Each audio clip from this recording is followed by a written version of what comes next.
Hello दोस्तों, कैसे हो आप। सलाम नमस्ते सत श्री अकाल के साथ एक बार फिर स्वागत है आपका अपने यूट्यूब चैनल मान वॉइस पर।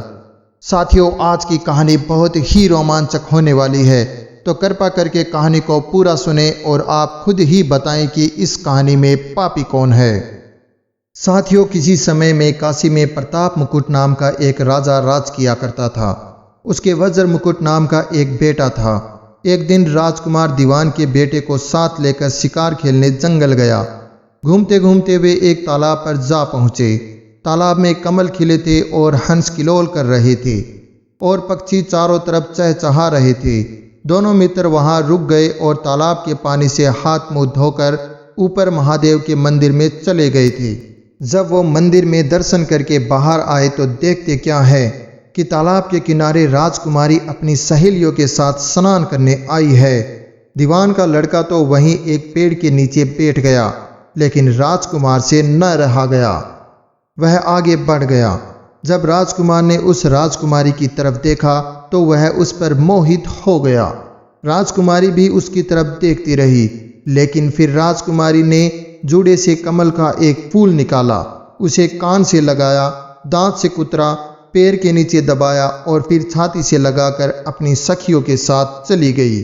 उसके जाने पर राजकुमार निराश होकर अपने मित्र के पास आया और सब हाल सुनाकर बोला, मैं इस राजकुमारी के बिना नहीं रह सकता, लेकिन मुझे न तो उसका नाम मालूम है न ही ठिकाना, वह कैसे मिलेगी।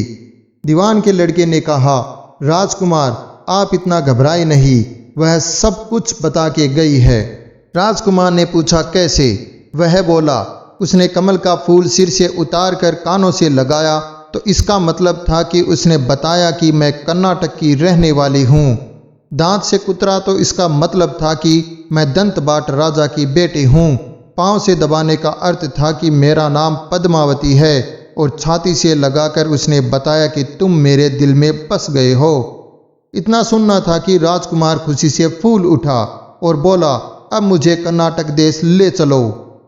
दोनों मित्र वहां से चल दिए। घूमते फिरते सैर करते दोनों कई दिन बाद वहां पहुंचे। राजा के महल के पास गए तो एक बुढ़िया अपने द्वार पर बैठी चरखा काट रही थी। उसके पास जाकर दोनों घोड़े से उतर पड़े और बोले, माई हम सौदागर हैं, हमारा सामान पीछे आ रहा है, हमें रहने की थोड़ी जगह दे दो। उनकी शकल सूरत देखकर और बात सुनकर बुढ़िया के मन में ममता उमड़ आई और कहा, बेटा तुम्हारा घर है, जब तक जी में आए यहाँ रहो।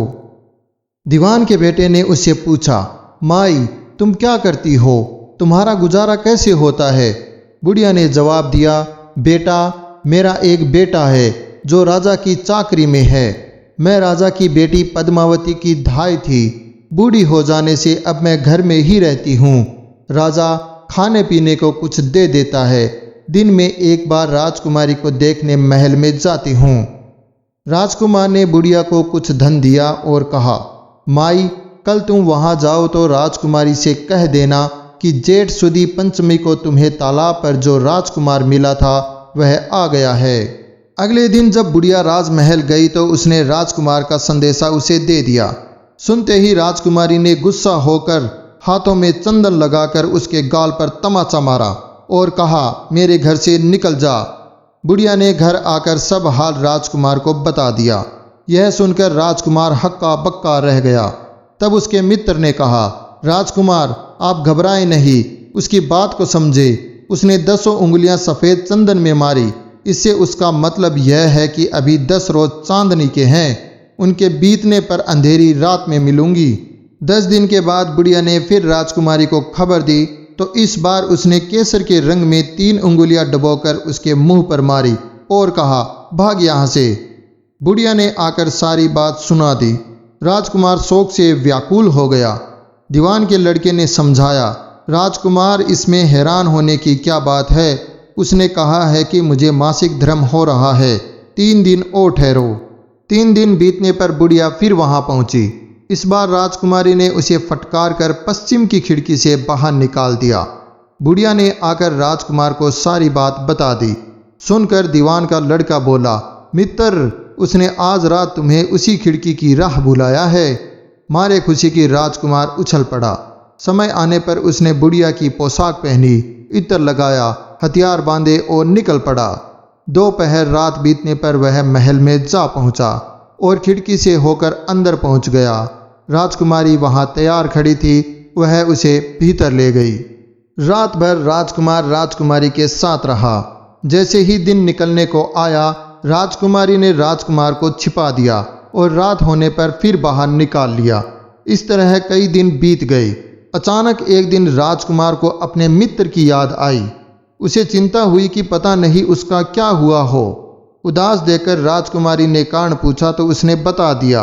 राजकुमार ने कहा, वह मेरा बड़ा प्यारा दोस्त है, बड़ा चतुर है, उसकी होशियारी से ही तो तुम मुझे मिल पाई हो। राजकुमारी ने कहा, मैं उसके लिए बढ़िया बढ़िया भोजन बनवाती हूँ, तुम उसे खिलाकर तसल्ली देकर लौट आना। खाना साथ लेकर राजकुमार अपने मित्र के पास पहुंचा। राजकुमार ने मिलने पर सारा हाल सुनाकर कहा कि राजकुमारी को मैंने तुम्हारी चतुराई की सारी बातें बता दी है, तभी तो उसने यह भोजन बनवाकर भेजा है। दीवान का लड़का सोच में पड़ गया। उसने कहा, यह तुमने अच्छा नहीं किया। राजकुमारी समझ गई कि जब तक मैं हूँ वह तुम्हें अपने बस में नहीं रख सकती, इसलिए उसने इस खाने में जहर मिलाकर भेजा है। यह कहकर दीवान के लड़के ने थाली में से एक लड्डू उठाकर कुत्ते के आगे डाल दिया। लड्डू खाते ही कुत्ता मर गया। यह देखकर राजकुमार को बहुत बुरा लगा। उसने कहा, ऐसी स्त्री से भगवान बचाए, मैं अब उसके पास नहीं जाऊंगा। दीवान का बेटा बोला, नहीं, ऐसा उपाय करना चाहिए जिससे हम उसे घर ले चले। आज रात तुम वहां जाओ, जब राजकुमारी सो जाए तो उसकी बाई जांघ पर त्रिशूल का निशान बनाकर उसके गहने लेकर चले आना। राजकुमार ने ऐसा ही किया।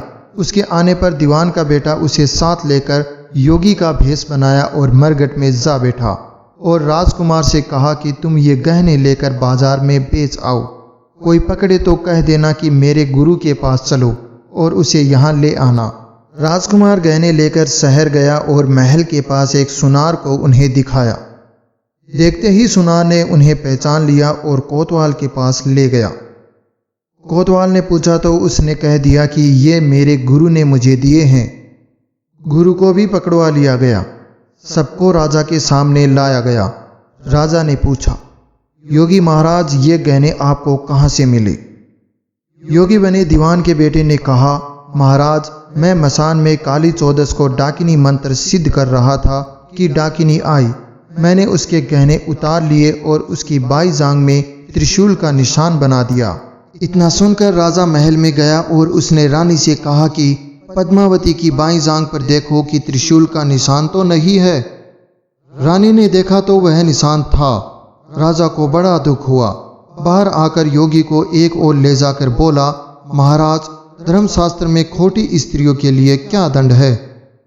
योगी ने जवाब दिया, राजन, ब्राह्मण, गौ, स्त्री, लड़का और अपने आश्रय में रहने वाले से कोई खोटा काम हो जाए तो उसे देश निकाला दे देना चाहिए।